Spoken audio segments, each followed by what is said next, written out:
Assalamualaikum warahmatullahi wabarakatuh. Shalom, Om Swastiastu, Namo Buddhaya, Salam Kebajikan. Perkenalkan, nama saya Gabriel Zituan Bunga dengan NIM L13123126. Pada saat ini saya akan mempresentasikan tugas saya mengenai analisis ekonomi P2K studi kasus di Tentena. Kita masuk pada latar belakang, Danau Poso dan dinamika pembangunan. Danau Poso merupakan salah satu danau terdalam di Indonesia dengan fungsi penting sebagai sumber air, habitat biodiversitas, dan penopang kehidupan masyarakat lokal. Wilayah Tentena di Kabupaten Poso memiliki nilai strategis baik dari segi ekologis maupun ekonomis.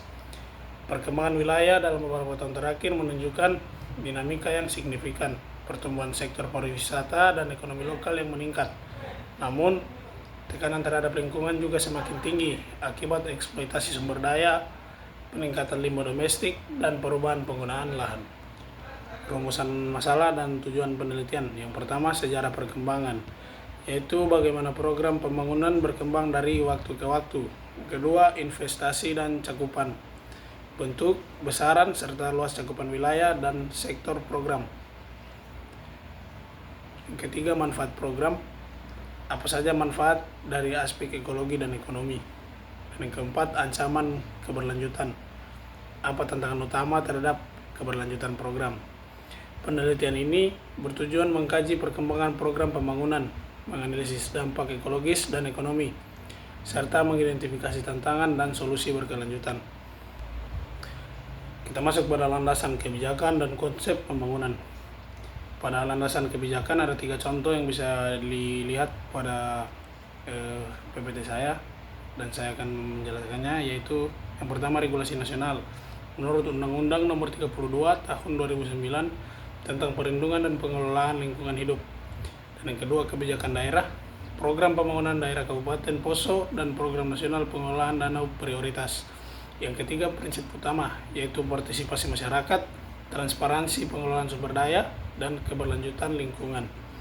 Nah, pada konsep pembangunan ada 3 pilar pembangunan berkelanjutan, yaitu pilar ekonomi, meningkatnya kesejahteraan masyarakat melalui diversifikasi ekonomi. Yang kedua, sosial, yaitu pemerataan dan keadilan dalam pemanfaatan sumber daya. Yang ketiga, lingkungan, pelestarian sumber daya alam dan ekosistem. Kita masuk pada sejarah perkembangan program. Yang pertama adalah fase inisiasi tahun 2010 sampai 2013, yang dimana identifikasi permasalahannya penurunan kualitas air danau, penurunan hasil perikanan, kurangnya kesadaran masyarakat, dan pendekatan, contohnya sosialisasi dan pembentukan kelompok masyarakat berbasis desa dengan pendekatan partisipatif. Yang kedua, fase pembangunan tahun 2014 sampai 2018.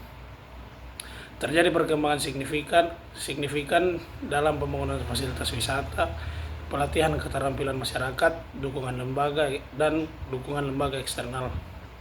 Terjadi juga transformasi seperti masyarakat beralih dari sektor tradisional ke sektor jasa, khususnya bagian pariwisata.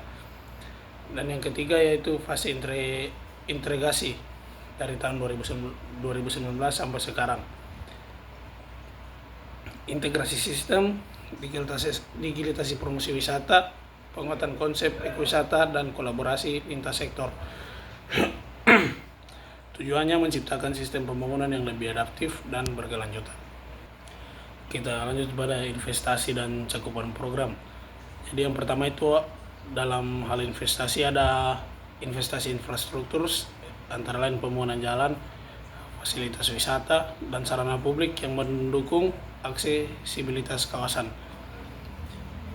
Yang kedua ada investasi sumber daya manusia, contohnya pelatihan kewirausahaan, pengelolaan wisata, dan kesadaran lingkungan. Dan yang ketiga, investasi lingkungan dengan merehabilitasi hutan, mengelola limbah, dan konservasi perairan. Ada 3 cakupan program sektor yang terintegrasi, contohnya pada bidang lingkungan, yaitu dalam perlindungan danau dan pengelolaan sampah. Dalam faktor ekonomi terdapat pengembangan UMKM dan pariwisata lokal.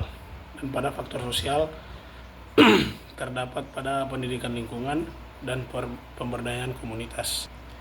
Adapun manfaat ekologi dan ekonomi, saya akan memberikan beberapa contoh dalam manfaat ekologi dan ekonomi. Yang pertama, manfaat ekologi dalam stabilitas ekosistem, menjaga keseimbangan antara komponen biotik dan abiotik dalam ekosistem danau. Dan yang kedua, pengurangan degradasi.